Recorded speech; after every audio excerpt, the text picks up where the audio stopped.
In the middle of a deadly winter, a pregnant woman risks everything to save a stranger's life. But what if that man carries a secret tied to her past and her unborn child's future? This is a story about survival, betrayal, and a love that grows where trust once died. And when danger comes knocking, who will stand and who will run? Because sometimes family isn't given, it's chosen. Welcome to a channel about the Wild West, where stories of love, motherhood, sacrifice, and human compassion come alive. If you feel this story, like, comment, share, and subscribe to join us. The Wyoming Territory wind did not blow. It hunted. It howled across the plains, tearing through the thin wool of Clara Montgomery's coat and biting at the 5-month swell of her belly. She stood on the sagging porch of the territorial orphanage, her gloved fingers curled tightly around a single crumpled $1 bill. It was the very last dollar to her name. Everything else had been swallowed by the crushing $800 bank loan her husband Silas had left behind when he died 6 months ago. Inside the drafty holding house, the air smelled of lye soap and boiled cabbage. The matron, a woman built like a brick chimney, snatched the dollar from Clara's hand with a severe nod. "You understand the terms, Mrs. Montgomery. 5-year indenture. You feed them, clothe them, and they work your land. No returns." "I understand," Clara said, her voice steadier than her knocking knees. She needed ranch hands if she was going to save her 40 acres from the bank. She needed survival. The matron gestured toward the far corner of the dim room. Sitting apart from the other displaced children were 2 boys. The older one, perhaps 12, had eyes like chipped flint and a jaw set in permanent defiance. His arm was wrapped protectively around a smaller, painfully thin boy of about 8, whose hollow eyes stared at the floorboards. "Caleb and Toby," the matron announced sharply. "Get your sacks. You're bought." Caleb didn't flinch. He stood slowly, pulling his younger brother up with him. Toby didn't make a sound. Clara had been warned that the younger boy hadn't spoken a single word since arriving at the orphanage. Caleb shot Clara a glare so filled with raw, unadulterated hostility that she almost stepped back. He wasn't looking at a savior. He was looking at a warden.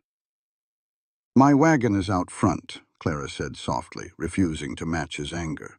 "There are blankets in the back. Wrap him up tight." The journey back to the Montgomery ranch was a brutal test of endurance. The gray sky spat hard, icy snow, coating the mules and the wagon in a layer of frost. Clara drove, her shoulders aching, her pregnant belly tight with the strain of the bumpy road.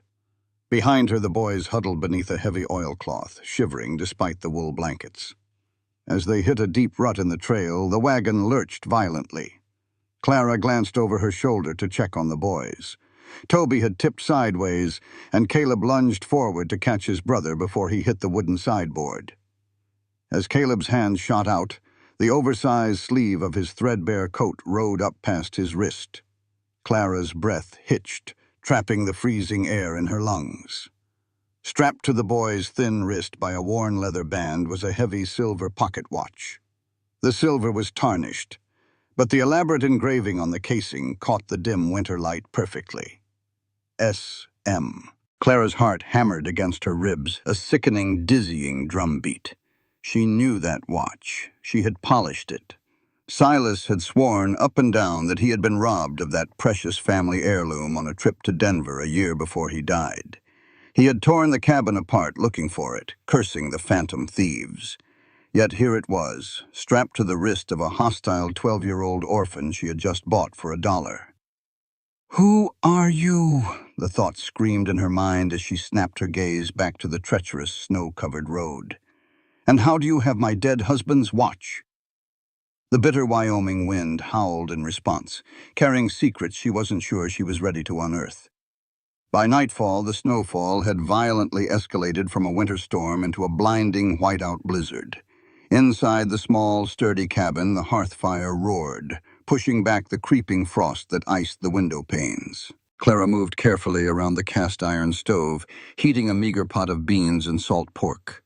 Her back throbbed with a dull, persistent ache. Caleb sat rigidly at the wooden table, his arms crossed, watching her every move like a cornered wolf. Toby was curled on the rug near the fire, staring blankly into the flames. "Eat," Clara said, setting 2 tin bowls on the table. "You'll need your strength. Tomorrow we have to reinforce the barn roof before the snow collapses it." "We don't take orders from you," Caleb muttered, though his stomach betrayed him with a loud rumble. "You take my food. You take my shelter. You help with the work," Clara replied evenly, refusing to look at the boy's wrist where the silver watch was hidden beneath his sleeve. "That's the deal, Caleb." Before the boy could fire back an insult, a heavy, sickening thud rattled the front door. Clara froze. Caleb leaped to his feet, instantly stepping in front of his younger brother. Out here, miles from town in the middle of a blizzard, visitors didn't come knocking. Only trouble did. Another thud, followed by the sound of something heavy dragging against the wood. Clara didn't hesitate. She crossed the room, grabbed the double-barreled shotgun resting above the mantel, and checked the loads. "Stay back," she ordered the boys. With her heart in her throat, she unlatched the heavy iron bolt and pulled the door inward. The howling wind instantly tore into the cabin, bringing a swirl of white snow, and a massive dark shape that collapsed face first onto her floorboards. It was a man. He was broad-shouldered, dressed in a snow-caked duster and worn leather chaps. A heavy Stetson lay crushed beneath his cheek. But it was the dark, wet stain pooling on the floorboards beneath him that made Clara drop to her knees. Blood. Searing, bright red blood, melting the snow on his coat. "Help me pull him in!"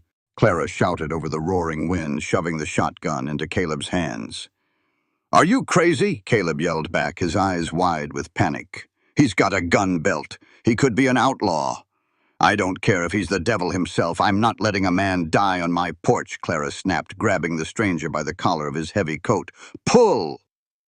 Together, straining against the man's dead weight, they dragged him fully into the cabin and slammed the door shut against the storm. Clara knelt beside him, rolling him onto his back. He was ruggedly handsome, with a sharp jawline covered in dark, frozen stubble, and a jagged scar cutting through his left eyebrow. He was completely unconscious, his breathing ragged.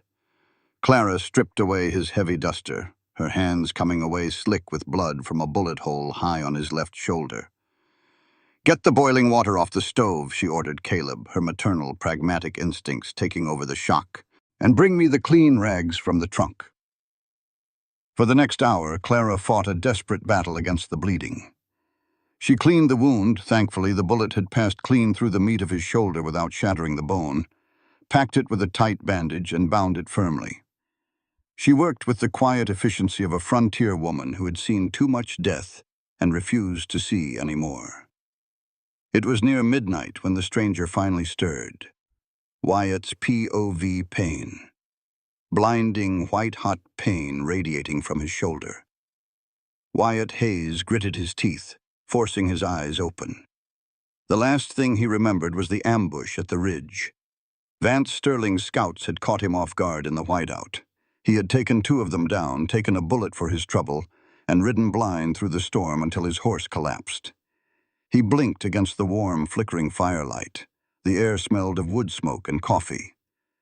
"Don't move," a soft, firm voice commanded. Wyatt shifted his gaze. Sitting in a rocking chair beside the bed was a woman. She had tired, striking eyes, stray strands of dark hair falling out of her braid, and she was heavily pregnant. She was holding a damp cloth, looking at him with a mixture of relief and intense caution. "Where?" Wyatt rasped, his throat like sandpaper. "Where am I?" "You're about 10 miles west of Broken Creek," the woman said, leaning forward to press the cool cloth to his feverish forehead. "You took a bullet to the shoulder. I patched it, but you've lost a lot of blood." Wyatt's trained eyes darted around the room. It was a modest, struggling cabin. 2 young boys were asleep on a pallet near the hearth. His gaze drifted to the mantel above the fireplace. Carved roughly into the heavy wooden beam were the words, S. Montgomery, established 1883. Montgomery. The name hit Wyatt harder than the bullet had. He had spent 6 months tracking a stagecoach robber and murderer across 3 territories. He had followed the bloody trail all the way to this remote Wyoming acreage. He had come to drag Silas Montgomery to the gallows or put him in the dirt. Wyatt looked back at the beautiful, exhausted woman tending to his wounds. He looked at the swell of her belly. Silas Montgomery's wife. "I'm Clara," she said softly, completely unaware that she had just saved the life of the bounty hunter who had come to destroy her family. "Clara Montgomery, who are you?" Wyatt held her gaze, the heavy, dangerous truth sitting like a stone on his chest. The electric tension in the small cabin suddenly felt thicker than the blizzard raging outside. "Wyatt," he finally murmured, letting his head fall back against the pillows. "Just Wyatt." Morning broke over the Wyoming territory, not with warmth, but with a blinding, fractured light that pierced the frost-choked windows of the cabin. The blizzard had finally exhausted its fury overnight, leaving behind a world buried under 3 feet of pristine, deadly white. Inside, the fire had burned down to glowing embers, casting long, wavering shadows across the floorboards. Wyatt Hayes was awake long before the sun. The throbbing in his left shoulder was a dull, rhythmic ache, a familiar companion to a man who had spent a decade wearing a silver star, and another 5 years hunting men for gold. He kept his breathing shallow and even, his eyes narrowed to barely open slits. From the narrow bed in the corner of the main room, he had a clear, tactical view of the entire cabin. Clara Montgomery was already moving. She worked with a quiet, desperate efficiency, her heavy woolen shawl wrapped tight around her shoulders. Wyatt watched the firelight catch the loose strands of her dark hair as she fed fresh kindling into the cast-iron stove. She was heavily pregnant, the swell of her belly prominent beneath her worn calico dress, yet she moved with the stubborn grace of a woman who refused to let the harsh frontier break her. Across the room, the 2 orphan boys stirred on their floor pallet. The older one, Caleb, sat up immediately, his eyes darting around the room until they landed on Wyatt. The boy's glare was as sharp as broken glass. He threw a protective arm over the younger boy, Toby, who remained curled in a silent, shivering ball beneath a threadbare blanket. "The storm has passed," Clara said softly, breaking the heavy silence. She didn't look at Wyatt, though he knew she was acutely aware of his presence. She carried 2 tin mugs of steaming chicory coffee to the small wooden table. "Caleb, there is wood to be split. The animals in the barn haven't eaten since yesterday afternoon." Caleb untangled himself from his brother and stood, his thin frame rigid with defiance. "I ain't your slave." "No, you are not," Clara replied, her voice remarkably even. She turned to face the boy, wiping her hands on her apron. "But you are under my roof, eating my food. And if we do not work together today, the mules will freeze and the roof will cave in. So you will put on your boots, and you will help me." Caleb scowled, but the logic was undeniable. He reached for his oversized coat hanging on a peg near the door. As he shoved his arm through the frayed sleeve, the fabric caught, bunching up near his elbow. The silver pocket watch strapped to his thin wrist glinted in the morning light. Clara froze. The coffee pot she had just lifted clattered back onto the iron stove top with a sharp clang. Wyatt tensed beneath the quilts, his hand instinctively ghosting toward the empty leather holster slung over the chair beside him. He watched the blood drain entirely from Clara's face. She stared at the boy's wrist, as if a rattlesnake had coiled itself around his arm. "Where did you get that?" Clara's voice was barely a whisper, trembling with an emotion Wyatt couldn't quite identify. It wasn't just anger. It was a profound, unraveling horror. Caleb yanked his sleeve down quickly, taking a step back toward the door. "It's mine." "Take it off," Clara demanded, taking a step forward. The maternal softness she had shown the night before vanished, replaced by a fierce, demanding intensity. "Take it off right now, Caleb." "No, it belongs to me," the boy shouted, his chest heaving. Toby let out a soft, frightened whimper from the pallet, pulling the blanket over his head. "That watch," Clara said, her voice rising, shaking with tears she refused to let fall, "belonged to my husband. It belonged to Silas. He told me it was stolen by drifters in Denver a year ago. He swore to me it was gone. How do you have it? Did you steal it from him? Were you in Denver?" Caleb barked a harsh, bitter laugh that sounded entirely too old for a 12-year-old boy. The defiance in his eyes shattered, giving way to a raw, bleeding fury. "Stolen?" Caleb spat the word like poison. "He didn't lose it to drifters. And I didn't steal it from him. He was wearing it the day he walked out on us." Clara stopped dead in her tracks. The air in the cabin seemed to evaporate. "What are you talking about?" "Silas Montgomery," Caleb said, his voice dropping into a venomous hiss. "He wasn't just your husband, lady. He was our brother. Our oldest brother." Wyatt's heart stopped. Beneath the quilt, his fists clenched so tightly his knuckles turned white. "Brother." Clara brought a trembling hand to her mouth. She shook her head, a desperate, frantic motion. "No, no, that's impossible. Silas was an only child. His parents died in a cholera outbreak when he was young. He told me—" "He lied!" Caleb yelled, the dam finally breaking. Tears of pure, unadulterated rage spilled down the boy's dirt-smudged cheeks. "Our parents died in a tenement fire in St. Louis 5 years ago. Silas was 19. He promised he was going to take care of us. He promised." Caleb gestured wildly to Toby, who was now trembling violently under the blanket. "We lived in an alley for 3 months. We ate scraps out of gutters. And then one morning Silas said he was going to find work at the rail yard. He put on that silver watch, our daddy's watch, and he walked away. He never came back." Clara swayed on her feet, her hand dropping to clutch the swell of her stomach, as if to protect her unborn child from the devastating truth. "We waited for him for a week," Caleb continued, his voice cracking, the tough exterior melting into the terrified, abandoned child he truly was. "We almost froze to death.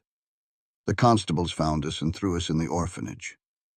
For 5 years, I told Toby that Silas was coming back. I told him Silas just got lost. But he didn't get lost. He came out here. He changed his story. He bought this ranch, he married you, and he left us to rot." The silence that followed was deafening, broken only by the crackle of the fire and the ragged sound of Clara's breathing. Wyatt lay perfectly still, his mind racing through a calculated, high-stakes assessment. Silas Montgomery is dead. The realization hit Wyatt like a physical blow.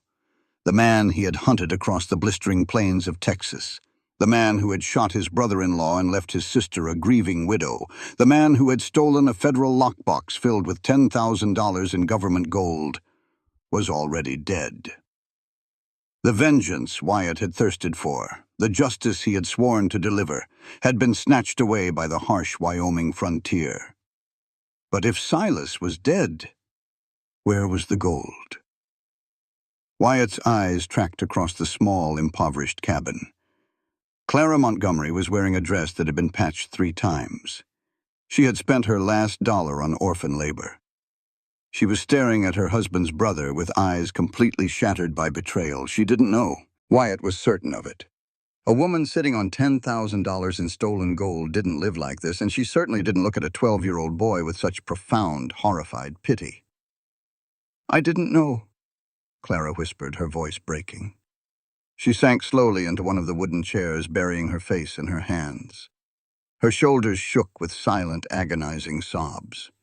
The man she had loved, the man she was mourning, the father of her unborn child, was a monster. He had built their life on a foundation of horrific, cowardly lies. Caleb stood awkwardly by the door, the anger draining out of him, leaving only a hollow exhaustion. He didn't know what to do with a weeping woman.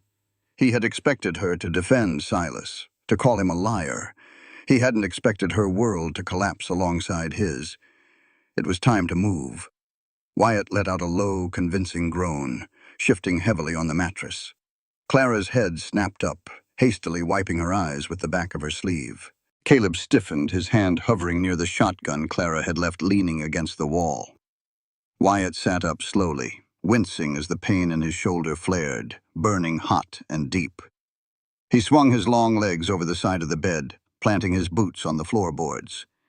He was shirtless, his chest wrapped in Clara's tight, blood-spotted bandages. He looked at the widow, then at the boy.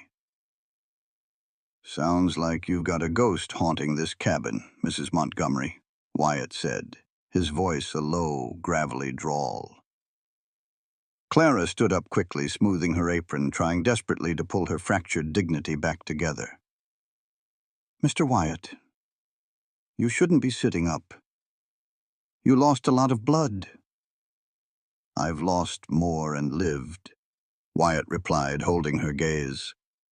He saw the raw devastation in her eyes, the sheer terror of a woman suddenly realizing she was entirely alone in a brutal world, expecting a child and bound to a legacy of lies. He needed to stay. He needed to tear this property apart, board by board, until he found the lockbox. But he couldn't do it if she threw him out into the snow. "I couldn't help but overhear," Wyatt said gently, keeping his hands open and non-threatening. "Your husband is gone. You're trying to run this acreage by yourself, in the dead of winter, with a baby on the way and 2 boys who don't know the first thing about mending a fence or pulling a calf." Clara lifted her chin, a spark of defensive pride flashing in her tear-stained eyes. "We will manage." "No disrespect, ma'am, but the hell you will," Wyatt said flatly. "That snowpack out there is waist-deep. The wolves will come down from the ridges by nightfall looking for whatever the storm killed. If your barn roof gives way, your livestock dies. If your livestock dies, you starve before the spring thaw." Clara swallowed hard, the fight draining out of her because she knew he was right. The bank loan was a noose around her neck, and Silas's betrayal was the block kicking out from under her feet. "I'm a drifting man," Wyatt continued, spinning the lie with smooth, practiced ease. "I was heading to Montana for logging work when I got ambushed on the ridge. I need a place to heal, a warm fire, hot food." He paused, letting the silence stretch before delivering the hook. "I can't lift my left arm above my shoulder right now, but my right arm works just fine. I know cattle. I know carpentry. And I know how to handle a rifle if those drifters come looking to finish the job."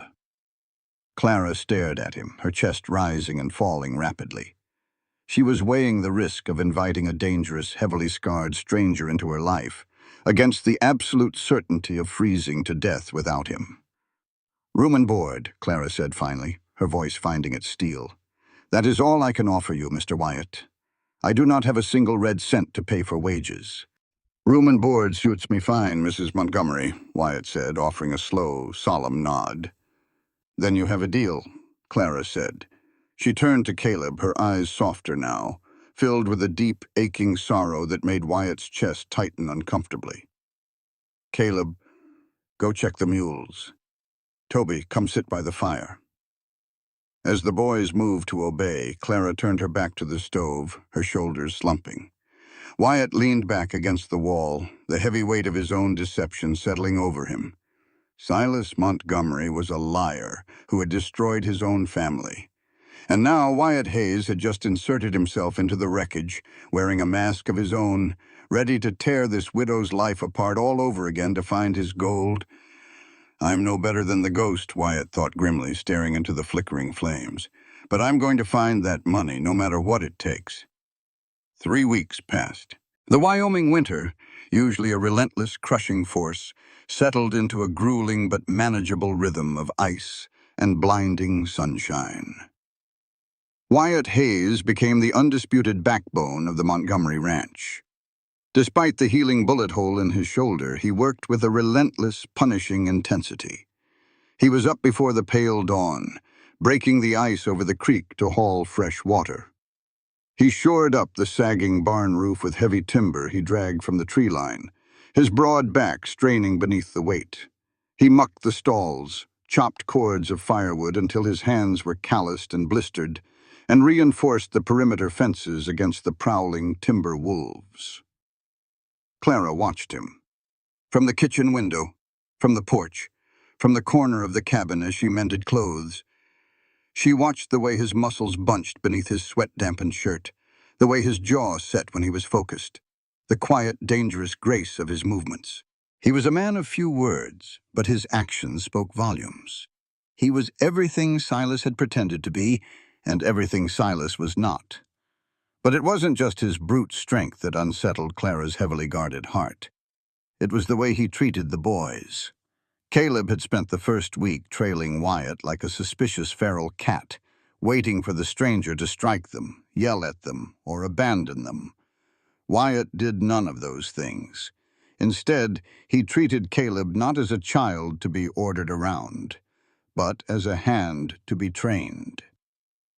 One crisp, freezing Tuesday afternoon, Clara stepped onto the porch to see Wyatt and Caleb standing by the split-rail fence. Wyatt had his Winchester rifle resting on the top rail.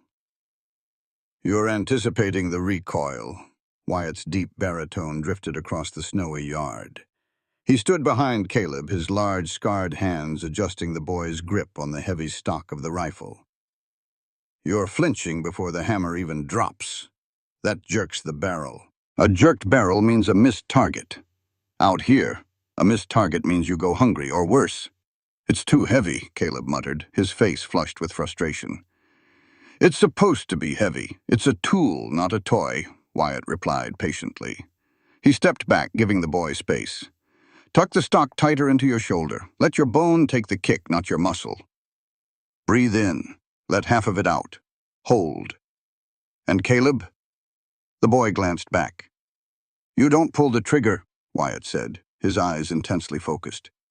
"You squeeze it, like you're holding a bird in your hand and you don't want it to fly away, but you don't want to crush it either. Squeeze." Caleb turned back to the makeshift target, a tin can resting on a stump 50 yards away. He took a breath. He held it. The rifle cracked, a sharp, echoing boom that rolled across the snowy plains. The tin can flew backward off the stump.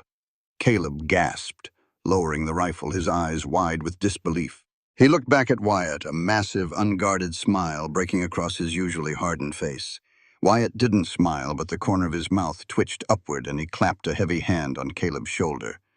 "Good shot, kid. Now do it again." Clara pressed her hand against her chest, feeling a strange, fluttering warmth that had nothing to do with the child kicking in her womb. Silas had never taken the time to teach anyone anything. Silas had been concerned only with his own reflection. Wyatt was building the boy up piece by piece. Even Toby, the silent, traumatized shadow, found himself drawn to the cowboy's quiet gravity. A few nights later, the wind was howling around the eaves of the cabin, threatening to tear the shingles off. Inside, the fire popped and hissed. Clara was sitting at the table trying to balance the grim, terrifying numbers in her ledger. The $800 loan payment was due by the spring thaw. She had less than $30 hidden in a jar. Wyatt was sitting in the rocking chair by the hearth, a piece of soft pine in his left hand, a sharp hunting knife in his right. He was whittling. Toby was sitting cross-legged on the rug a few feet away, watching Wyatt's hands with intense, unblinking fascination. Wyatt didn't speak. He just worked the wood, the knife carving away long, curled ribbons of pine. After an hour, he blew the sawdust off the wood and held it out. It was a horse, a perfectly carved, rearing stallion, complete with a flowing mane and flared nostrils. Toby hesitated. He looked at the horse, then up at Wyatt's rugged, scarred face. Wyatt didn't push. He just kept his hand extended, steady as a rock. Slowly, Toby reached out and took the wooden horse. He clutched it to his chest, his small fingers tracing the carved mane. He didn't speak. He hadn't spoken a word since the orphanage, but he looked at Wyatt, his eyes shining with a profound, desperate gratitude, and offered a tiny, jerky nod. Wyatt nodded back. "You take care of that horse, Toby. He's a fast one." Clara watched the exchange, her vision blurring with unshed tears.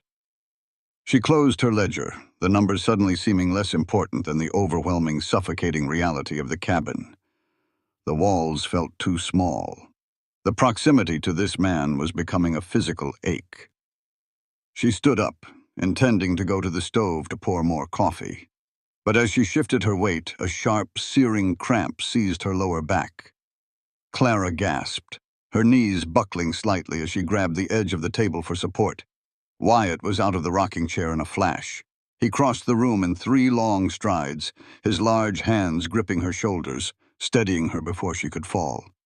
"Clara," he said, his voice urgent, dropping the formal Mrs. Montgomery without realizing it. "Are you all right? Is it the baby?" "No," Clara breathed through her teeth, her knuckles white against the wood. "No, it's not time yet. It's just my back. The weight, the strain. It seizes up sometimes." Wyatt didn't let go. His hands were incredibly warm through the thin cotton of her dress. He looked toward the boys. "Caleb, take Toby up to the loft. Get some sleep. I'll bank the fire." Caleb, for once, didn't argue.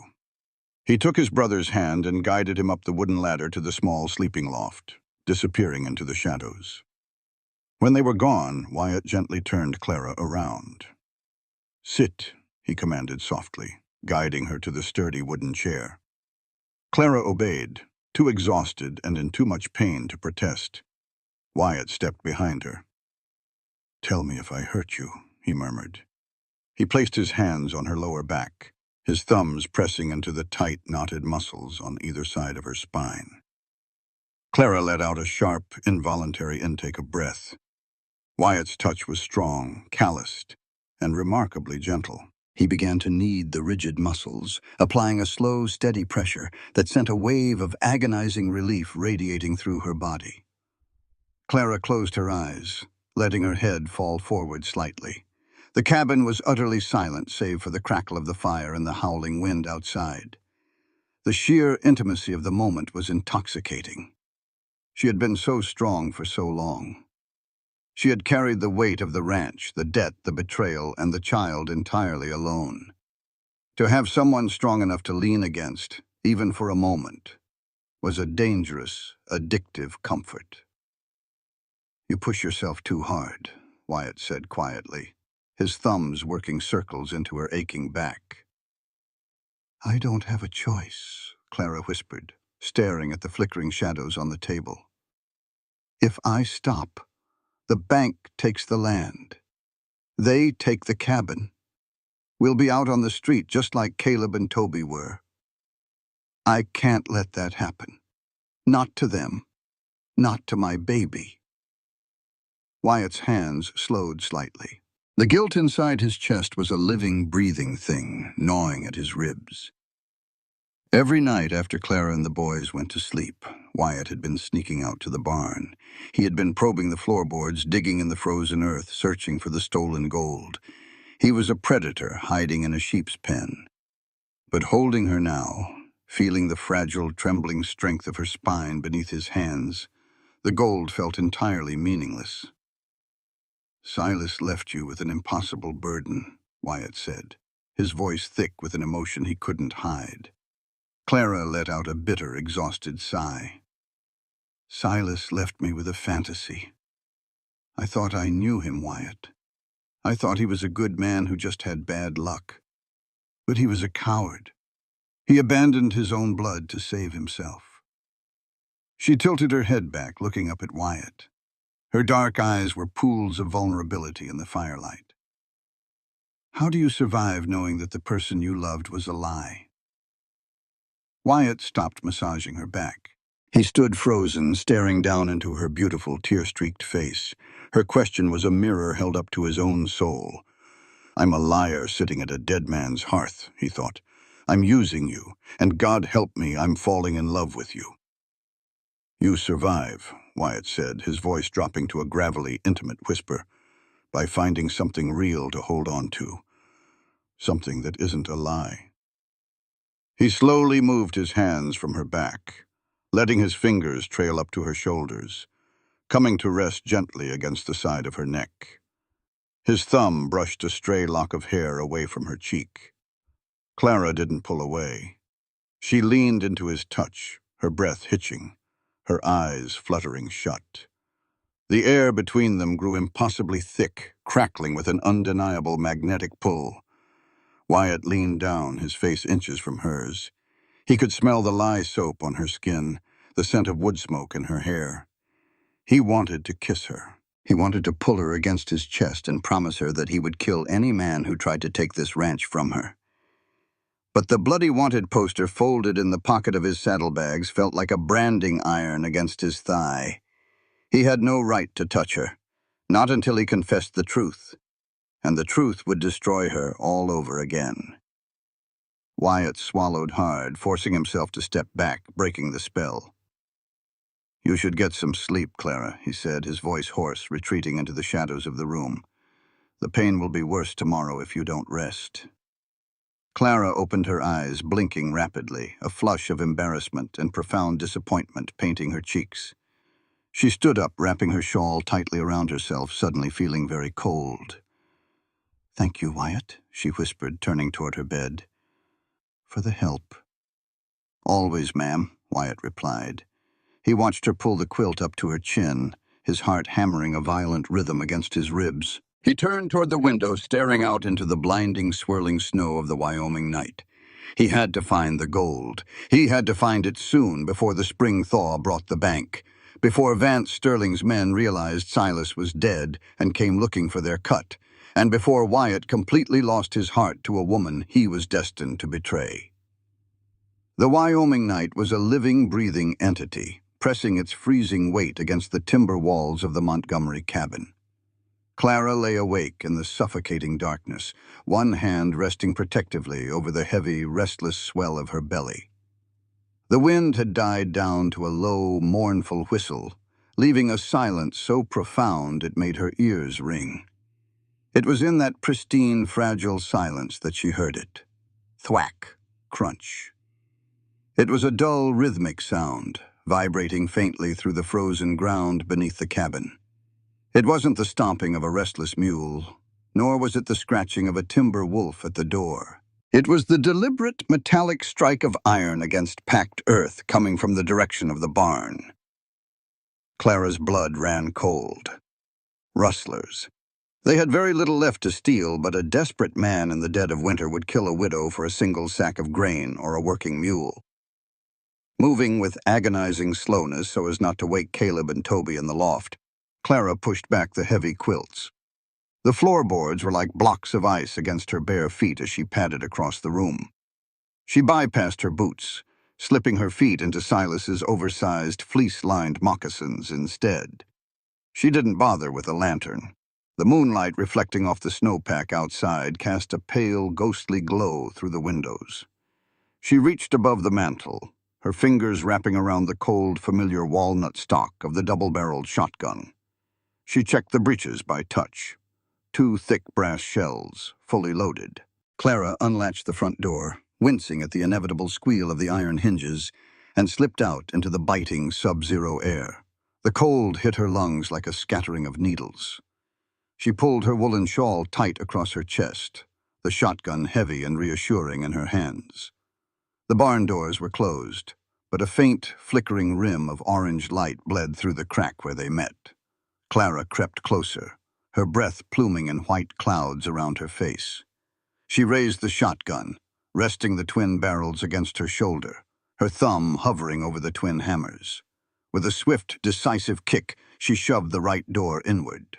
The heavy wood swung open with a groan. "Don't move a muscle," Clara ordered, her voice cutting through the damp, hay-scented air like a whip. But the man inside didn't belong to a band of starving rustlers. It was Wyatt. He was standing in the center of the third stall, the exact spot where Silas had supposedly fallen and broken his neck 6 months ago. Wyatt was stripped down to his thermal undershirt, his chest heaving, his body slick with sweat despite the freezing temperature. In his calloused hands, he gripped a heavy iron pickaxe. The dirt floor of the stall had been completely torn apart, the frozen earth hacked into jagged, gaping craters. Wyatt froze at the sound of her voice, the pickaxe suspended mid-swing. He slowly turned his head, his chest rising and falling heavily. In the dim light of the lantern hanging from a nail, the jagged scar above his eye looked like a shadow, and his gaze was unreadable. "Clara," he said softly, his deep voice echoing in the cavernous barn. "Drop it," Clara commanded, pulling back the right hammer of the shotgun with a sharp metallic click. The sound was deafening in the quiet barn. "Drop the axe, Wyatt, or so help me God, I will blow you clean through the wall." Wyatt didn't doubt her. He saw the white-knuckled grip she had on the weapon, the sheer, terrified fury blazing in her dark eyes. He slowly lowered the pickaxe, letting the iron head hit the dirt with a heavy thud, and raised his hands, palms open. "What are you doing?" Clara demanded, stepping further into the barn, keeping the barrels leveled squarely at his chest. Her gaze darted from his face to the torn-up floorboards and then back to him. "What are you looking for?" Wyatt let out a long, ragged exhale, his breath misting in the lantern light. The lie he had carefully maintained for weeks turned to ash in his mouth. He looked at the fiercely protective, beautiful woman holding him at gunpoint, and he knew he couldn't lie to her anymore. The cost was too high. "I'm looking for the gold, Clara," he said, his voice flat, devoid of its usual gentle cadence. Clara's brow furrowed in utter confusion. "Gold?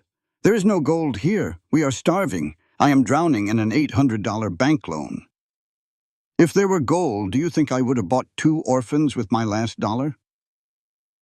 "You wouldn't," Wyatt agreed, taking a slow, calculated step forward. "But your husband would." "Stop right there," Clara warned, her finger tightening on the trigger. "Do not speak of my husband. You are a drifter, a liar who broke into my barn to dig for phantom treasure." "I'm a liar, yes," Wyatt said, his eyes locking onto hers with a burning, devastating intensity. "But I'm not a drifter, Clara, and the treasure isn't a phantom."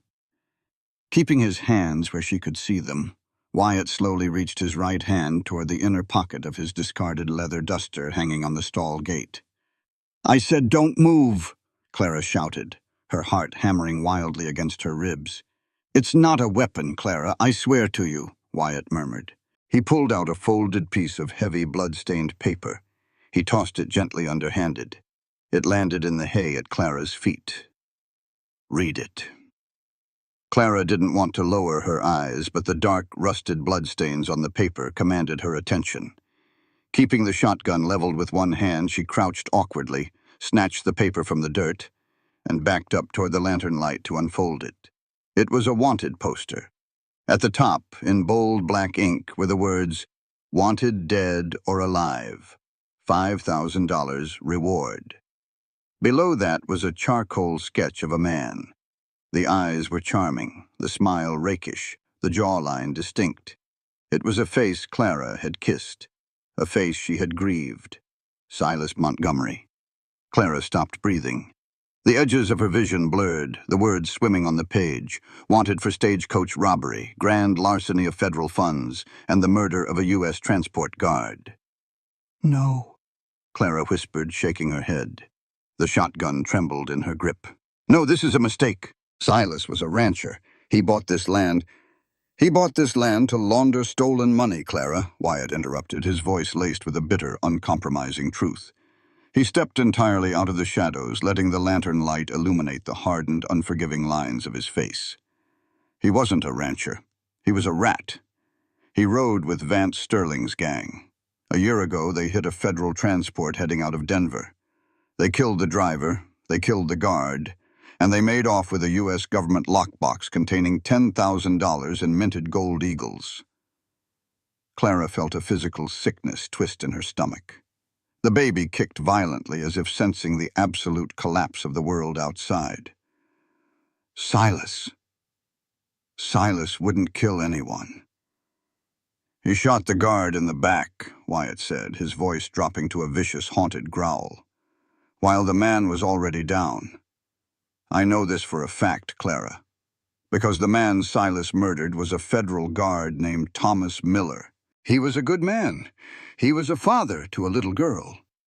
Wyatt paused, his chest heaving, the raw pain of the memory bleeding into the freezing air. "And he was my sister's husband." The shotgun suddenly felt like it weighed 1,000 pounds. Clara lowered the barrels toward the dirt, the strength completely draining from her arms. "You're a bounty hunter," she breathed, the pieces falling into a horrifying, seamless puzzle. The scars, the guns, the way he looked at the perimeter of the ranch, the way he knew exactly how to track and shoot. "You came here to kill him." "I used to wear a ranger star," Wyatt admitted, his eyes never leaving her face. "When Thomas died, I turned in my badge. I spent 6 months tracking Silas and Sterling's gang. Silas betrayed Sterling, took the gold for himself, and ran. He came out here, bought this acreage, and took out a massive bank loan to make his newfound wealth look legitimate to the town." Wyatt gestured to the torn-up earth. "I finally tracked him here 2 months ago, only to find out the coward broke his neck falling off a barn roof before I could put a bullet in him. But the gold is still here. It has to be. He hadn't paid off the loan yet because he was waiting for the heat from the marshals to die down. He buried it, and I'm going to find it, return it to the government, and take the bounty to take care of my sister." Clara stumbled backward, her back hitting the rough timber of the barn wall. She slid down slightly, her legs refusing to support her. Everything was a lie. Her entire marriage, the ranch she was killing herself to save, the very ground she stood on. It was all bought with the blood of an innocent man. Silas had abandoned his own brothers to starve, murdered a father, and then built a cozy domestic lie with her to hide his crimes. And Wyatt. Wyatt, the man who had chopped her wood, who had taught Caleb how to shoot, who had rubbed her aching back and looked at her with such tender, consuming heat by the firelight. He was just a hunter. He had looked at her swollen belly and seen nothing but the spawn of the man he hated. "You used me," Clara whispered, a tear finally breaking free, cutting a hot, humiliating trail down her frozen cheek. "You ate at my table. You let my boys look up to you. And all this time, you were just waiting for us to go to sleep so you could dig up your blood money." Wyatt flinched as if she had struck him. The accusation hit him harder than the bullet he had taken on the ridge. He took a step toward her, his hands reaching out in a desperate plea. "Clara, please. At first, yes, I thought you were in on it. I thought you were hiding the money. But then I saw how you lived. I saw how you fought for those boys. I saw you." "Don't!" Clara snapped, raising the shotgun again, though her hands shook violently. "Do not say another word to me. You are no better than him. You lied to me under my own roof." "I wanted to tell you," Wyatt pleaded, his voice breaking with a raw, desperate honesty. "Every night, I wanted to tell you. But I knew it would do this to you. I knew it would break your heart. And I couldn't bear to be the one to hurt you, Clara. God help me, I fell in love with you." The confession hung in the freezing air, heavy and tragic. Clara squeezed her eyes shut, fighting the sob that threatened to tear her throat apart. Hearing him say it, feeling the truth of it in her own heart, only made the betrayal infinitely worse. "Get your things," Clara said, her voice dropping to a dead, hollow whisper. She opened her eyes, staring at him with a cold, shattering finality. "Pack your saddlebags, Mr. Hayes. If you are still on my property when the sun clears that ridge, I will not hesitate to pull this trigger. And I will not miss." Wyatt stared at her, the devastation complete. He had found his target, and he had lost everything else. He looked at the shotgun, then at the tears freezing on her cheeks, and he gave a single defeated nod. "Yes, ma'am," Wyatt whispered. He turned away, picking up his duster from the stall gate, leaving the pickaxe buried in the dirt of the Montgomery ranch. The dawn bled over the Wyoming plains like a bruised violet wound. The snowpack was beginning to soften with the approaching spring, but the air remained bitterly cold, carrying the sharp scent of pine and impending doom. Wyatt Hayes stood by his saddled roan gelding, his breath misting in the gray light. His saddlebags were packed. His Winchester was holstered in the leather scabbard. His shoulder ached with a dull, throbbing rhythm, but it was nothing compared to the crushing, suffocating weight in his chest. He looked back at the cabin. No smoke rose from the chimney. The heavy wooden shutters were drawn tight. Clara had not come out to see him off. He didn't blame her. He had brought nothing but ghosts and grief to her doorstep. Caleb, however, was standing on the porch. The boy was shivering in his oversized coat, his arms crossed tight against his chest. He didn't look angry, he looked devastated. It was the look of a boy who had finally allowed himself to trust a father figure, only to watch him pack his bags and walk away, just like Silas had. Wyatt felt sick to his stomach. He led his horse to the edge of the porch, stopping a few feet from the boy.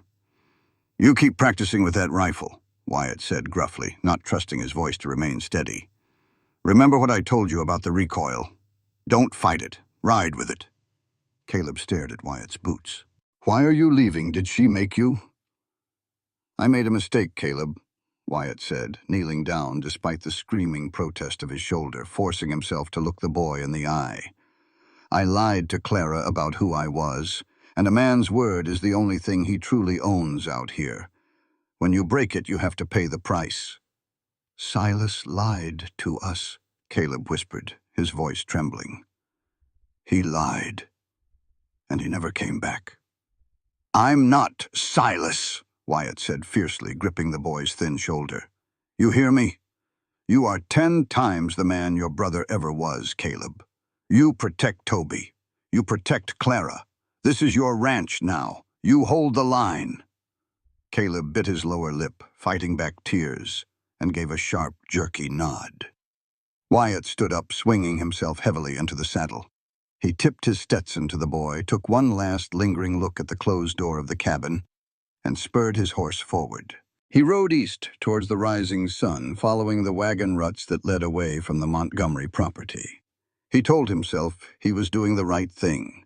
He would ride to Broken Creek, wire the U.S. Marshals, and tell them Silas Montgomery was dead. The gold was lost to the earth. The mission was over. He would walk away and let Clara rebuild her life in peace. By the time Wyatt reached the high, snow-dusted ridge that marked the eastern boundary of Clara's 40 acres, the sun had fully breached the horizon, casting blinding golden light across the plains.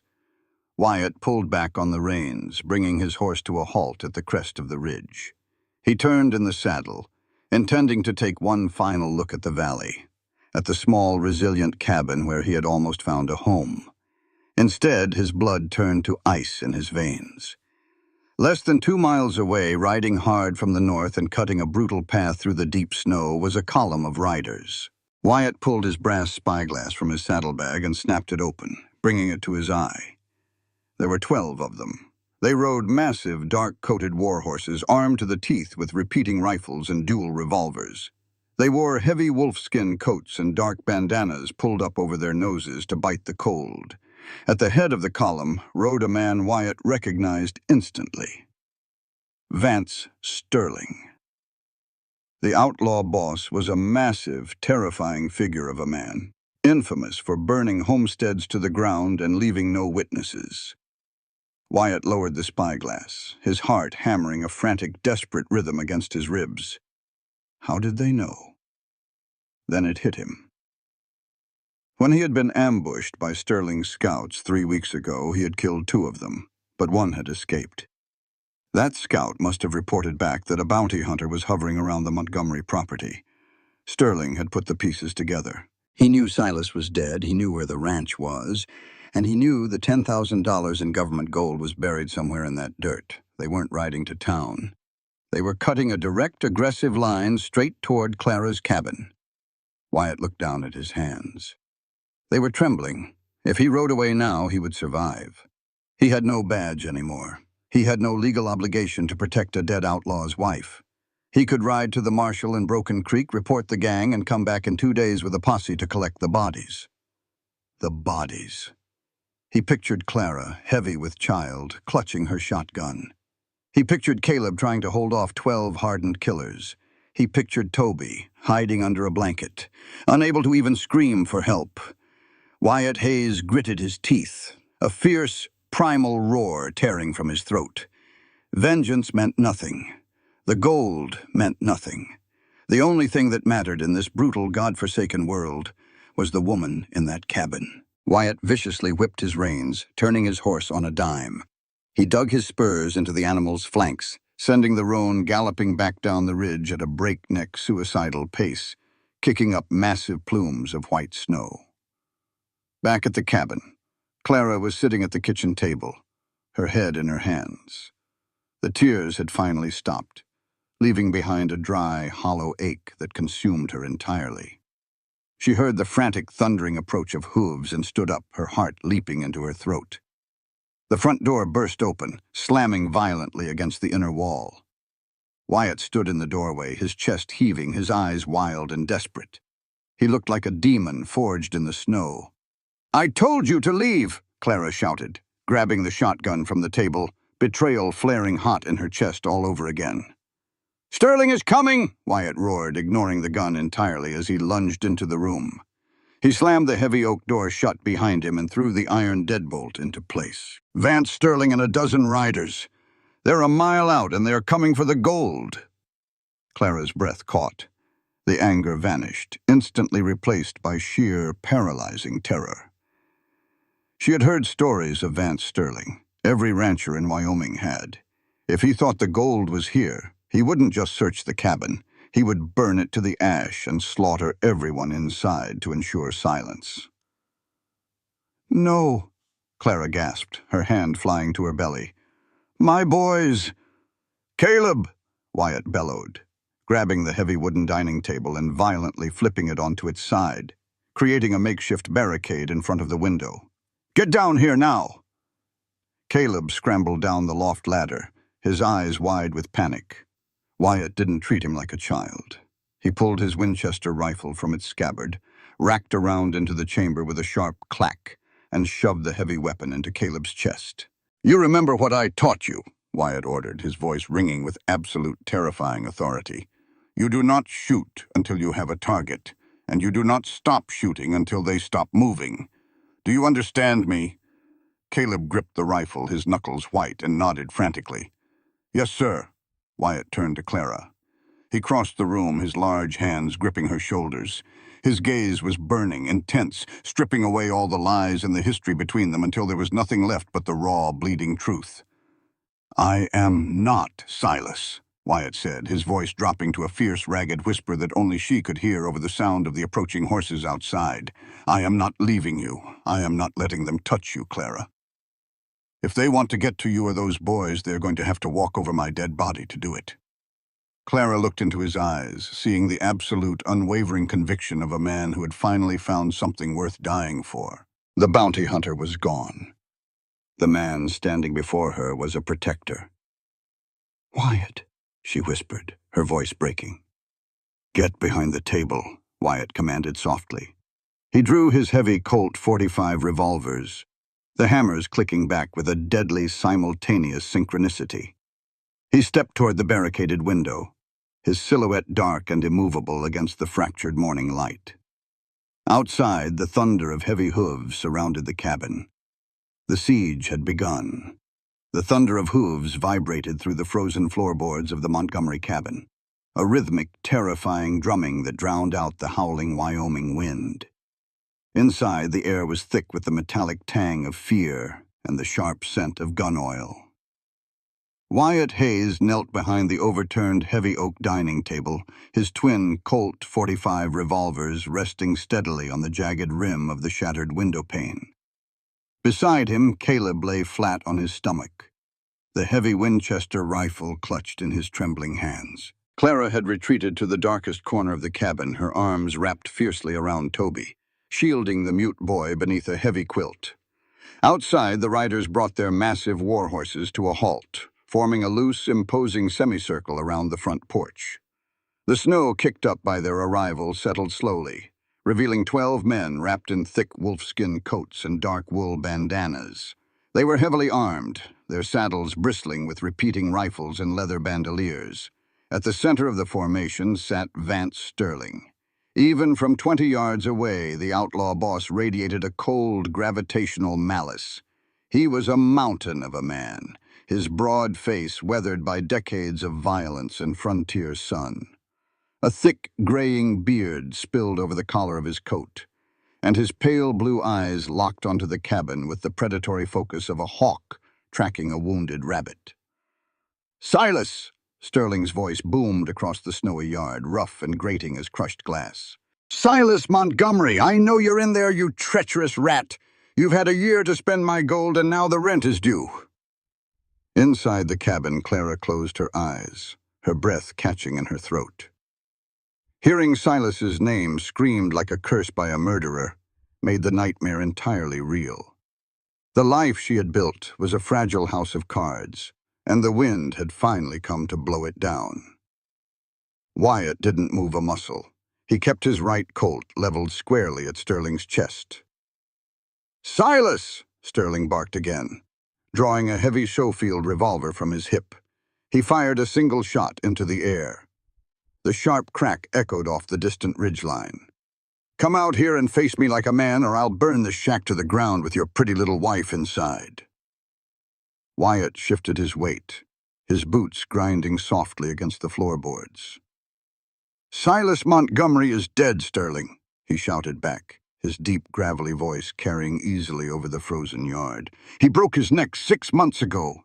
You're talking to a ghost." Sterling's horse shifted uneasily, sidestepping in the deep snow. The outlaw boss lowered his revolver, his pale eyes narrowing as he tried to peer through the shattered window. "Who the hell is that? That ain't Silas's voice. The name is Wyatt Hayes." A ripple of uneasy movement passed through the mounted outlaws. Several of them instinctively checked their weapons. Even out here in the lawless expanse of the Wyoming Territory, the name of the former Texas Ranger carried a heavy, bloody weight. Sterling let out a low, dark chuckle that sounded like grinding stones. Hayes, the bounty hunter. Well, ain't this a poetic twist of fate? You tracked the rat all the way out here to avenge your brother-in-law, only to find the rat had already died. That's a damn shame, Hayes. But it don't change my business. Silas stole a U.S. government lockbox from my gang. $10,000 in gold eagles. I want it. The gold isn't here. Wyatt lied smoothly, his finger resting lightly on the trigger. He spent it to pay off the land. There's nothing left but dirt and debt. "I don't believe you," Sterling roared, signaling with his left hand. Two of his men immediately dismounted, pulling long Winchester rifles from their scabbards and taking cover behind the Montgomery's water trough. "That coward wouldn't spend it all. It's buried on this property, and I'm going to dig up every inch of it. Throw your guns out the window, Hayes. Send the woman and the brats out, and I might just let you ride away with a bullet in your leg instead of your head." "You know me better than that, Vance," Wyatt called back, his eyes darting across the yard, mapping the firing angles, calculating the odds, 12 against 1. It was a suicide stand, but he had survived worse. "You take one step onto this porch and I will put a bullet through your eye," Sterling sneered, spitting a stream of dark tobacco juice into the pristine snow. "Suit yourself, Ranger! Boys, cut their lifeline!" 3 riders broke from the formation, galloping swiftly toward the barn. "No!" Clara gasped from the corner, realizing their intent. "The mules!" Wyatt cursed violently. He swung his Colt toward the riders and fired twice. Bang! Bang! One of the outlaws cried out, clutching his thigh as he tumbled from the saddle into a snowdrift. But the other 2 reached the barn. A horrifying chorus of gunfire erupted from inside the wooden structure, followed by the agonizing, panicked shrieks of the mules. Then, silence. Caleb flinched, burying his face in the floorboards. Toby let out a silent, trembling sob, his small hands gripping Clara's dress so tightly his knuckles turned translucent. "There goes your ride, Hayes," Sterling shouted, a cruel smile splitting his bearded face. "And we just poisoned your well. You're cut off. The temperature is dropping to 0 tonight. If the cold don't kill you, we'll wait you out. Eat you." While the outlaws pulled back, retreating just beyond the effective range of Wyatt's revolvers, they set up a perimeter in the tree line, out of the biting wind, building small fires that sent thin plumes of gray smoke into the darkening sky. The siege had officially begun. Inside the cabin, the silence returned, heavier and more suffocating than before. Wyatt slowly lowered his revolvers, though he kept his eyes locked on the tree line. He reached out and placed a steadying hand on Caleb's back. "You did good, kid. You held your ground. Now, I need you to go to the kitchen. Fill every bucket, pot, and pan we have with whatever water's left in the indoor barrel. We don't know how long we'll be trapped in here." Caleb nodded numbly, scrambling away on his hands and knees to do as he was told. Wyatt turned toward the dark corner of the room. Clara was rocking Toby gently, her eyes wide and unfocused, staring at the shattered window where the freezing wind was already pouring in. He crawled over to her, keeping his head below the windowsill. He shrugged off his heavy leather duster and draped it over Clara and the boy, trapping whatever body heat they had left. "Clara," Wyatt whispered, his voice incredibly gentle, a stark contrast to the hardened killer who had just shouted down an outlaw army. "Look at me." She blinked, pulling her gaze away from the window to meet his eyes. "They killed the mules, Wyatt. They're going to kill us." "They are not going to kill you," Wyatt said, his hands coming up to cup her face. His thumbs brushed away the tears freezing on her pale cheeks. "I am not going to let them. Do you hear me? You are going to survive this. You are going to raise this baby, and you are going to watch these boys grow into men. I swear it on my life." Clara looked into his eyes, searching for the lie, searching for the bounty hunter who had deceived her. But she found only absolute raw devotion. The betrayal of the morning felt like it belonged to a different lifetime. In the crucible of this siege, the truth had been burned away to its core. Silas had abandoned them to die, but Wyatt had ridden back to save them. "Why did you come back?" Clara whispered, her voice breaking. "You could have ridden away. You owed us nothing." "Because running away is what Silas did," Wyatt replied, his forehead resting gently against hers. "And because my life didn't mean a damn thing until I walked through your door. I love you, Clara. I think I loved you the moment you pulled a shotgun on me in the barn." A tragic, wet laugh escaped Clara's lips. She brought her trembling hands up, resting them flat against his chest, feeling the steady, reassuring beat of his heart beneath his thermal shirt. "You are a foolish, stubborn man, Wyatt Hayes." "I've been called worse," he murmured, allowing himself to close his eyes for a fraction of a second, memorizing the scent of her, the feel of her hands against him. Suddenly Clara gasped, her fingers digging viciously into Wyatt's chest. Her eyes flew open, wide with a sudden blinding agony. She folded forward, a guttural groan tearing from her throat as she clutched the massive swell of her belly. "Clara!" Wyatt caught her by the shoulders, panic finally piercing his iron composure. "Clara, what is it? Did you take a stray bullet?" "No," she panted, her face turning the color of ash as she fell back against the log wall. She gritted her teeth, her entire body rigid with pain as a massive contraction seized her abdomen. "No. Wyatt, my water just broke." Wyatt stared at her, the blood draining from his face. "It's too early. You have nearly 2 months." "Tell that to the baby," Clara gasped, her chest heaving as the contraction slowly released its brutal grip. A sheen of cold sweat broke out across her forehead. The stress, the terror, the physical shock of the impending violence. It had triggered her labor. And there was no doctor within 50 miles, no midwife, no warm water, and 12 heavily armed killers waiting just outside the door. Wyatt looked at the barricaded window, then at the terrified woman he loved. The sun was dipping below the horizon, painting the snow in shades of violent crimson and bruised purple. Night was falling. The storm was coming. And the real battle hadn't even begun. The first flaming torch hit the roof of the cabin just after midnight. It landed with a heavy thump, instantly illuminating the frost-covered shingles with a hellish, flickering orange glow. A second torch shattered the window above the kitchen sink, landing in a pile of dry kindling Clara had stacked by the stove. Flames licked upward, hungry and immediate. "Fire!" Caleb screamed, abandoning his post by the front window. He grabbed a bucket of reserved water and sloshed it over the burning kindling, extinguishing the flames in a hiss of blinding white steam and choking smoke. "Stay low!" Wyatt roared, unleashing a barrage of suppressing fire through the front window. His twin colts barked in rapid succession. Crack, crack, crack, crack, shattering the darkness. A scream echoed from the tree line as one of Sterling's men caught a .45 slug in the chest. Boom! Boom!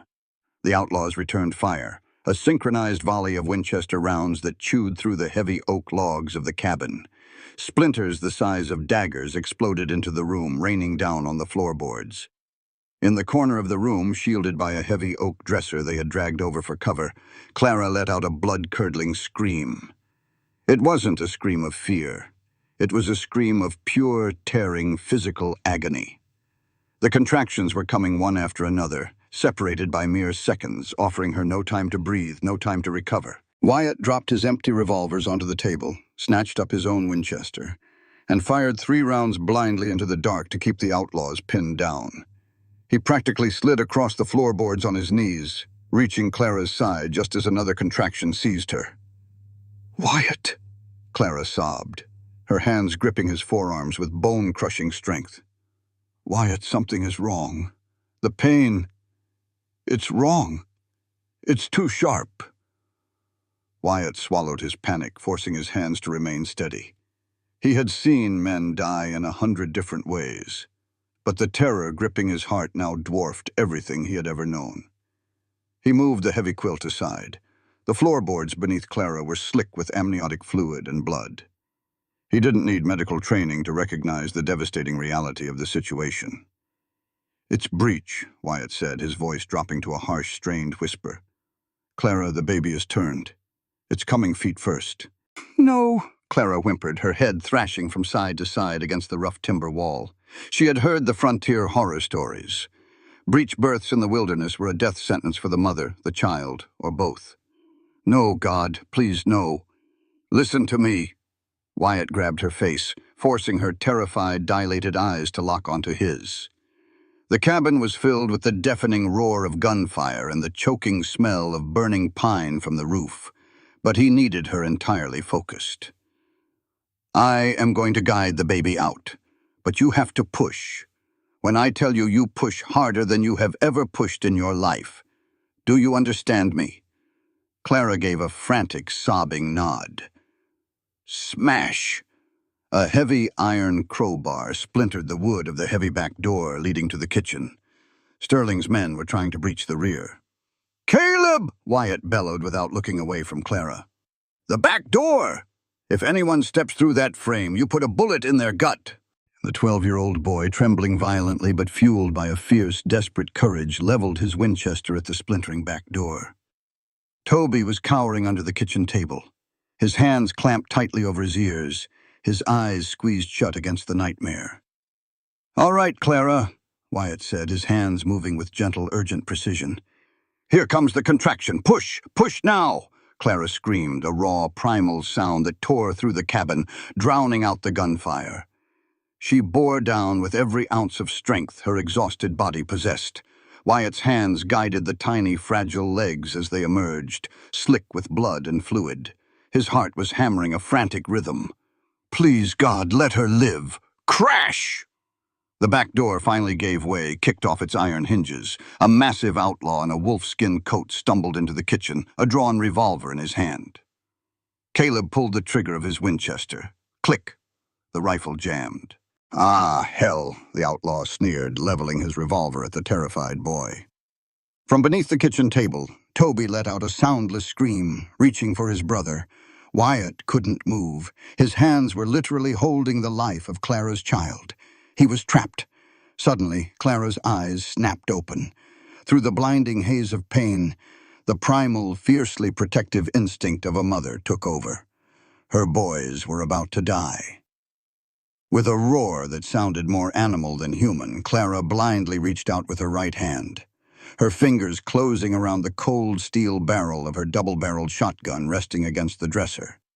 Without even looking, she swung the heavy weapon upward with one arm. The stock braced awkwardly against her hip. She pulled the trigger. The blast illuminated the cabin in a blinding flash of yellow fire.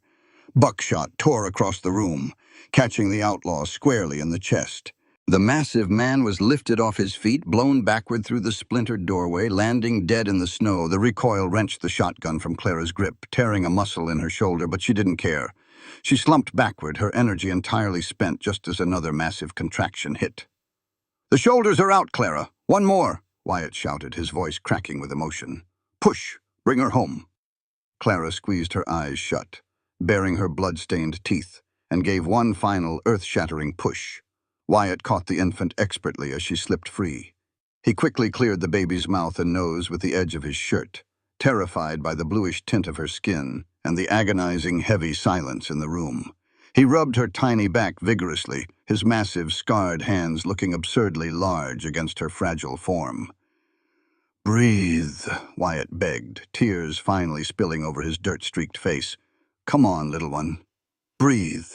A second passed. 2, 3, 2, and then it came. A sharp, furious, full-throated wail pierced the smoke-filled air of the cabin.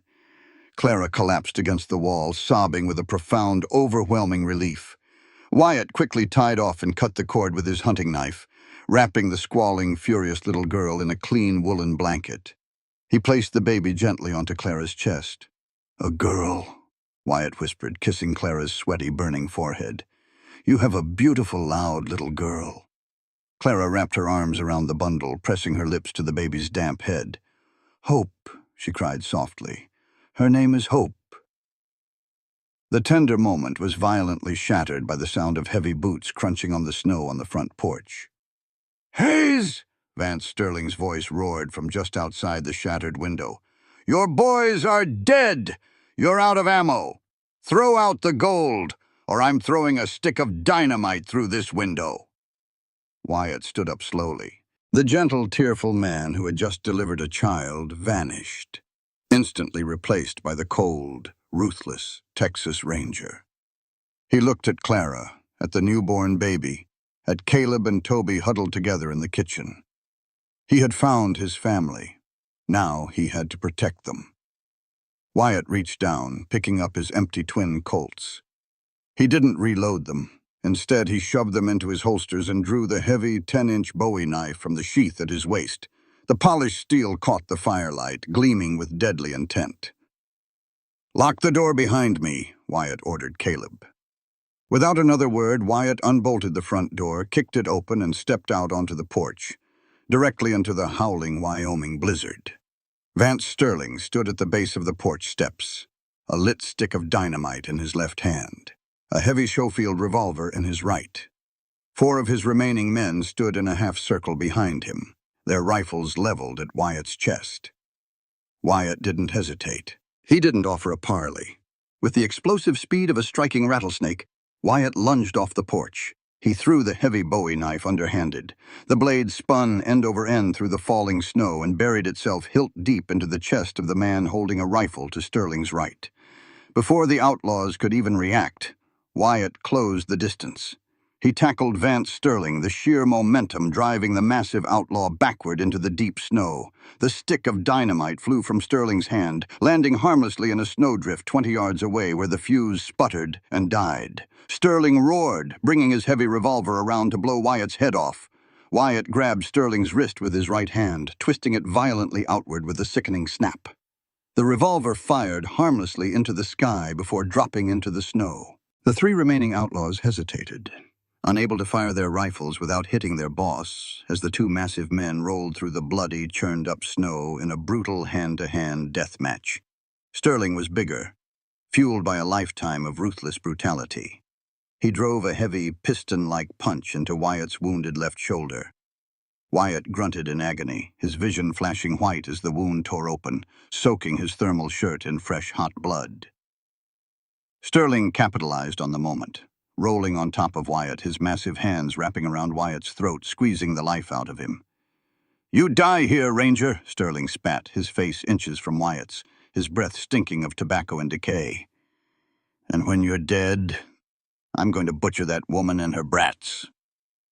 The mention of Clara ignited a supernova of pure, unstoppable adrenaline in Wyatt's veins. He didn't fight the chokehold. Instead, Wyatt reached his right hand down into the snow, his freezing fingers closing around the iron barrel of the Schofield revolver Sterling had dropped. Wyatt brought the gun up, jamming the heavy muzzle directly beneath Vance Sterling's chin. Sterling's eyes went wide. Bang! The outlaw boss collapsed backward into the snow, dead before he hit the ground. Wyatt shoved the massive body off him, rolling to his knees, gasping for freezing air. He swung the Schofield toward the three remaining outlaws, the hammer already cocked back, his eyes burning with a demonic, terrifying fury. The outlaws looked at their dead boss. They looked at the blood-soaked, unstoppable ranger kneeling in the snow. They looked at each other. Without a word, they dropped their rifles, turned and bolted for the tree line, disappearing into the blizzard. The siege was over. Wyatt let the heavy revolver slip from his fingers. He collapsed backward into the snow, staring up at the dark, swirling Wyoming sky. The cold was seeping into his bones, the pain in his shoulder absolute and consuming. The heavy wooden door of the cabin creaked open. Caleb stepped out onto the porch, the Winchester clutched in his hands, his eyes wide as he took in the carnage. Toby was right behind him. The little boy didn't stop on the porch. He ran down the steps, his bare feet sinking into the freezing snow, and threw his arms around Wyatt's neck. Wyatt groaned but managed to wrap his good arm around the boy, pulling him tight against his chest. "It's over, kid," Wyatt breathed, closing his eyes. "We won." From the doorway of the cabin, bathed in the warm, flickering light of the hearth fire, Caleb lowered his rifle. He looked at the man bleeding in the snow, the man who had stayed when he had every reason to leave. "Come inside, Wyatt," Caleb called out, his voice cracking, shedding the last remnants of his hardened armor. "Come home." Wyatt opened his eyes, looking past the blood and the snow, toward the open door where Clara and his new daughter were waiting. He smiled, pulling himself up from the frozen earth. He was finally ready to walk into the light. Dawn broke over the Wyoming territory not with warmth, but with a stark, blinding clarity. The blizzard had blown itself out, leaving a landscape of pristine, glittering white that starkly contrasted with the brutal carnage strewn across the Montgomery yard. The bodies of Vance Sterling and his outlaws lay half-buried in the snowdrifts, their blood freezing into dark, jagged crystal patches. Inside the cabin, the heavy scent of gunpowder had settled, mixing with the metallic tang of blood and the sweet, milky scent of the newborn. Wyatt sat shirtless by the hearth, his teeth gritted so hard his jaw ached. Clara knelt beside him, her hands trembling as she stitched the torn flesh of his left shoulder with a sterilized sewing needle and heavy black thread. She was pale and exhausted, her hair clinging to her damp forehead, but she worked with the fierce, focused determination of a woman who had just stared death in the face and won. "Almost done," Clara whispered, tying off the knot and cutting the thread with her teeth. She pressed a clean, boiled rag over the angry wound and bound it tightly with strips of a torn petticoat. "Thank you," Wyatt rasped, his chest heaving. He looked across the room. On the bed, Caleb was fast asleep, his arm thrown protectively over Toby. Nestled in the center of the bed, wrapped in a thick wool blanket, baby Hope slept peacefully, completely oblivious to the violence that had heralded her arrival. Wyatt reached out, his large calloused hand gently brushing Clara's cheek. She leaned into his palm, closing her eyes, a shuddering breath escaping her lips. "It's over," she murmured. "Not quite," Wyatt replied softly. He slowly stood up, testing the mobility of his arm. A sharp spike of pain shot down to his fingertips, but he could move it. He pulled on a clean flannel shirt from his saddlebags, leaving the top buttons undone. "There's one last thing I need to do." He walked out into the biting morning air, stepping over the frozen wreckage of the siege, and headed straight for the barn. The interior was a mess, the stalls splintered by gunfire.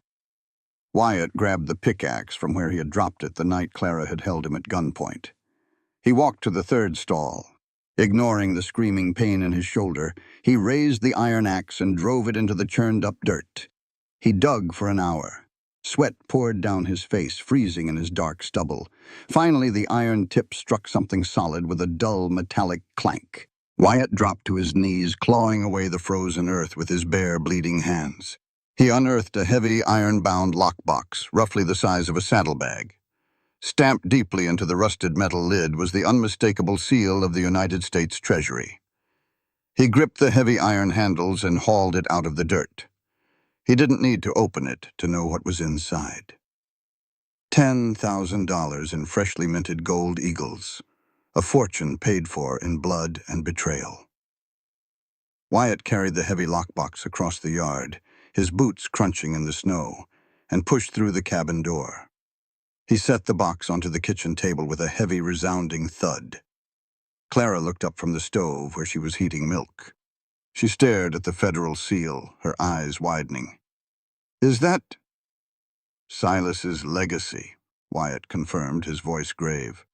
$10,000 in stolen federal gold. Clara took a slow step back, shaking her head.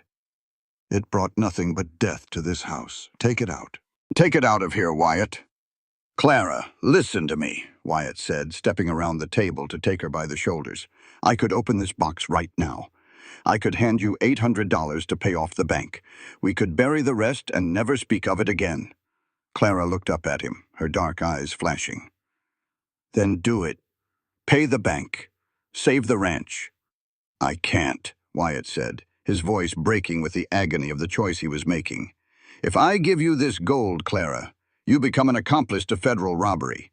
Every time a U.S. Marshal rides through Broken Creek, you'll hold your breath.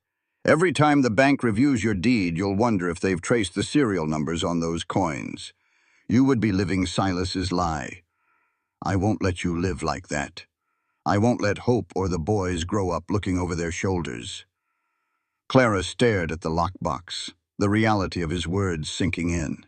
The gold wasn't salvation. It was an anchor that would eventually drag them all to the bottom. But the fear was a living, breathing thing inside her. "If we don't pay the bank—" "They take the ranch," Clara whispered, tears welling in her eyes. "We'll have nowhere to go." "I'm going to fix it," Wyatt swore, his grip on her shoulders tightening. "I'm going to ride to the federal marshal in Cheyenne. I'm going to turn over the gold, clear Silas's name of the active warrant so the government doesn't seize this land, and I'm going to collect the legal bounty for Vance Sterling's gang. I'll bring back clean money, Clara, money that belongs to you, money that no one can ever take away." Clara looked at him, her heart tearing in two. Cheyenne was a week's hard ride in good weather. In the dead of winter, wounded as he was, it was a suicide run. And the ghost of Silas's betrayal still haunted the corners of the cabin.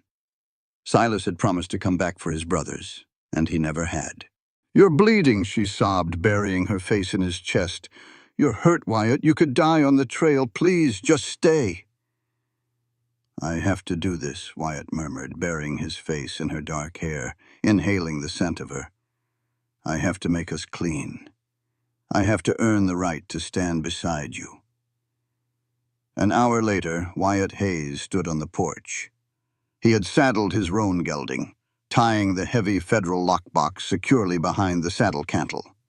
The bodies of Sterling and his men had been dragged to the far tree line, out of sight of the cabin, waiting for the spring thaw to be buried.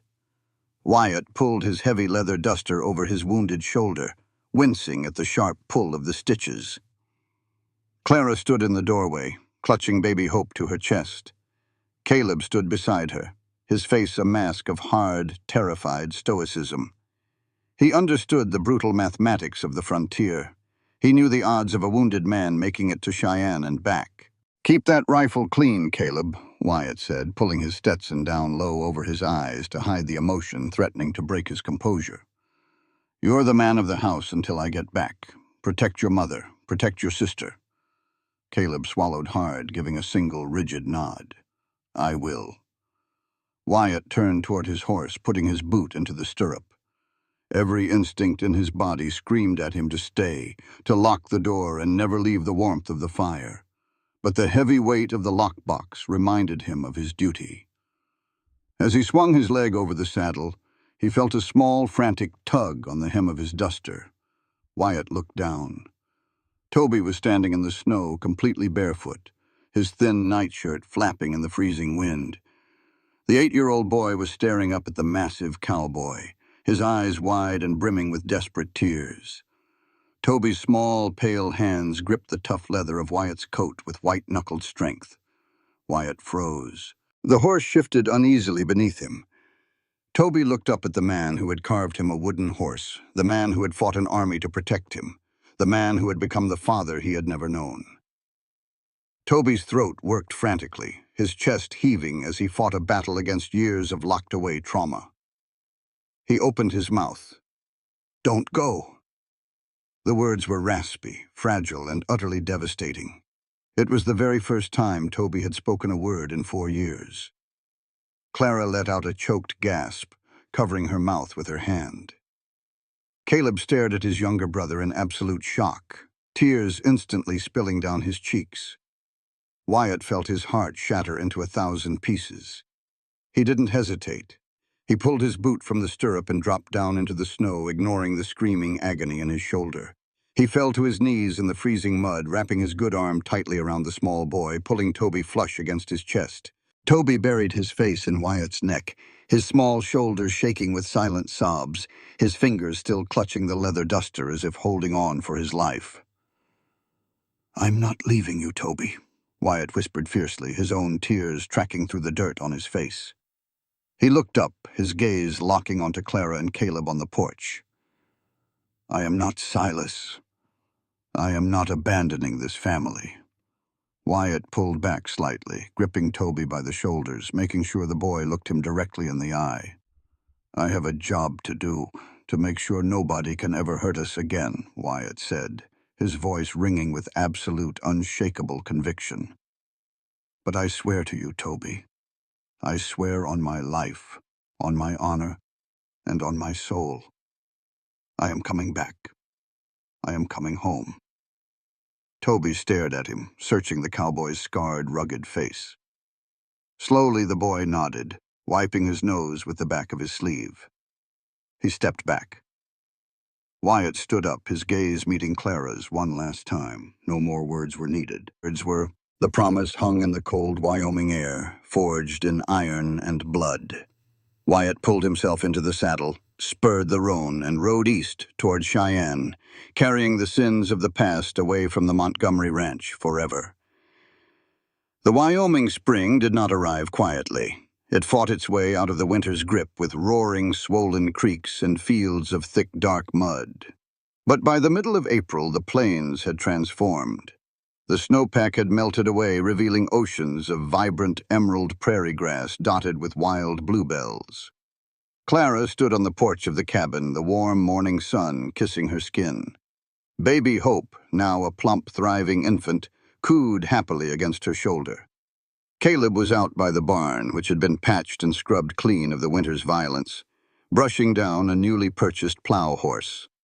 Toby sat on the bottom step of the porch, humming a tuneless, happy melody as he whittled a piece of soft pine with a small knife. It was a picture of perfect, hard-won domestic peace. Except for the date on the calendar, it was April 15th, the exact day the $800 balloon payment on Silas's bank loan was due. Clara looked down the long, muddy wagon trail that led toward Broken Creek. Her heart carried a heavy, persistent ache. It had been nearly 2 months since Wyatt Hayes had ridden out into the blizzard. 2 months of agonizing silence. She had checked the trail 100 times a day, her hope warring constantly with the terrifying logic of the frontier. Men died on the trail all the time. Wounds festered. Horses broke legs. If Wyatt didn't return today, the banker, Mr. Hutchins, would arrive by noon with the sheriff to foreclose on the property. "He'll come, Ma," Caleb said, walking up to the porch and wiping his sweaty brow. He had taken to calling her Ma over the last few weeks, a subtle, beautiful shift that had mended a piece of Clara's broken heart.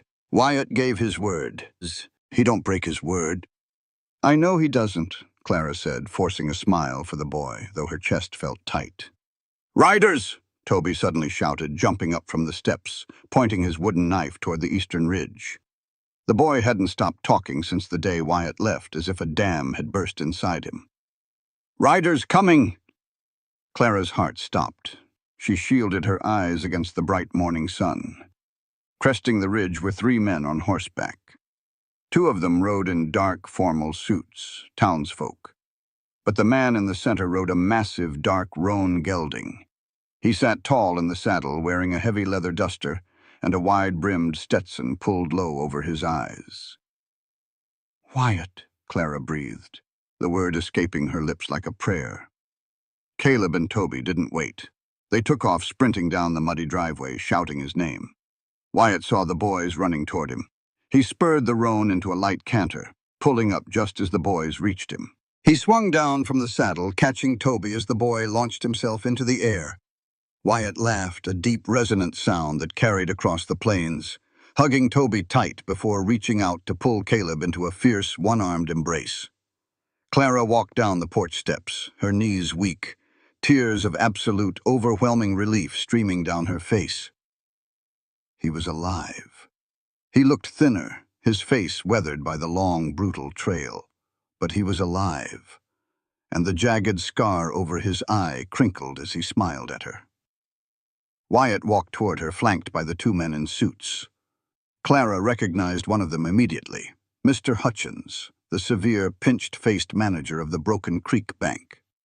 The other man wore a silver star pinned to his lapel, a United States federal marshal.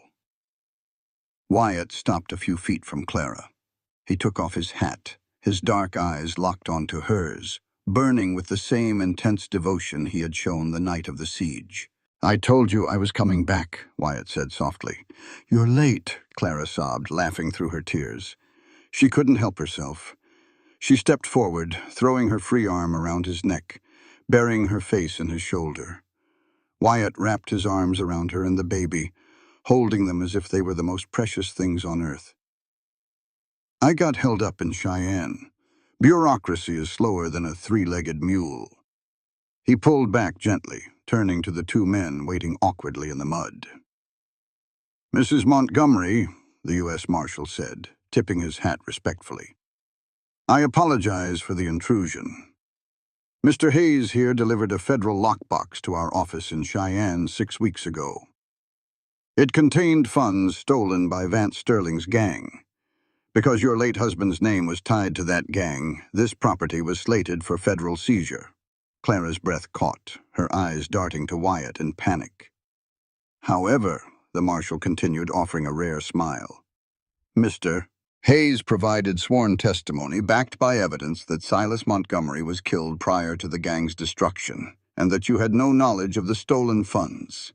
Furthermore, Mr. Hayes single-handedly eliminated Vance Sterling and his top lieutenants, the most wanted men in 3 territories." The marshal reached into his saddlebag and pulled out a heavy canvas sack. He tossed it to Wyatt, who caught it effortlessly. "The federal bounty for Sterling's gang was $15,000, the marshal said. Mr. Hayes is a wealthy man, and as far as the United States government is concerned, the Montgomery Ranch is clear of all criminal suspicion." Wyatt turned to Mr. Hutchins, the banker. He untied the canvas sack and pulled out a thick stack of crisp, perfectly legal treasury notes. He counted out $800 and shoved the stack directly into the banker's chest. "The debt is paid, Hutchins," Wyatt said, his voice hard. "Draw up the release of the deed, today." Mr. Hutchins scrambled to hold the money, his eyes wide. Yes, Mr. Hayes, immediately. The bank considers the matter settled in full." With their business concluded, the marshal and the banker remounted their horses, tipping their hats to Clara before turning back toward town. Silence fell over the yard, broken only by the chirping of spring meadowlarks and the soft cooing of baby Hope. Wyatt stood in the muddy driveway, holding the remaining bounty money. He looked at Caleb, who was grinning from ear to ear, and at Toby, who was holding Wyatt's coat hem. Finally, his eyes settled on Clara. "I told you I'd bring back clean money," Wyatt said, tossing the heavy canvas sack onto the porch. "That's enough to build a new barn, buy a proper herd, hire some hands so Caleb doesn't have to break his back plowing the south field." Clara looked at the money, then up at the rugged, scarred cowboy who had marched into a blizzard to save a family that wasn't his. "Wyatt, that's your bounty. You bled for that. You almost died for that. It belongs to you." None of it means a damn thing if I don't have something to spend it on, Wyatt said, his voice dropping to that intimate, gravelly pitch that made Clara's heart race. He took a step closer, closing the distance between them. He reached out, his calloused thumb gently stroking the soft cheek of baby Hope, who reached up and grabbed his finger with surprising strength. Wyatt looked down at the baby, then up into Clara's dark, beautiful eyes. "I've spent my whole life hunting men," Wyatt said, his voice thick with emotion. "I chased ghosts across the desert. I lived in the dirt and the blood. I never thought I deserved a home. I never thought I'd find a place worth stopping for." He took off his Stetson, dropping it into the mud, and slowly went down on one knee. Caleb gasped, slapping a hand over Toby's mouth to keep the younger boy from cheering. Clara's hands flew to her mouth, tears instantly blurring her vision all over again.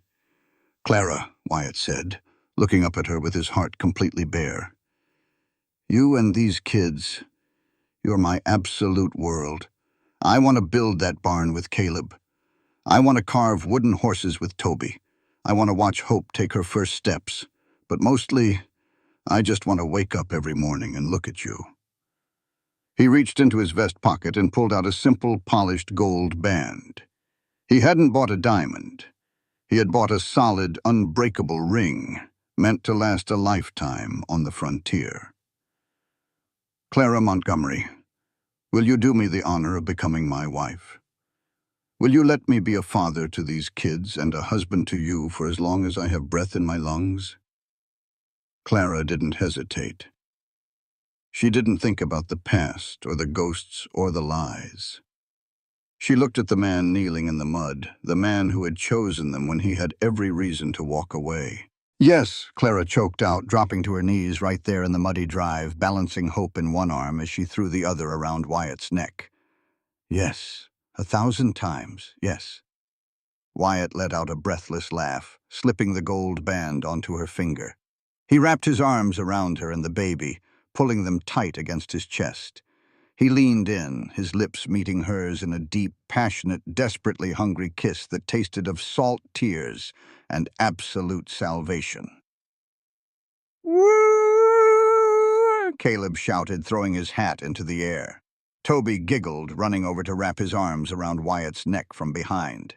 Wyatt broke the kiss, resting his forehead against Clara's, a massive, genuine smile breaking across his scarred face.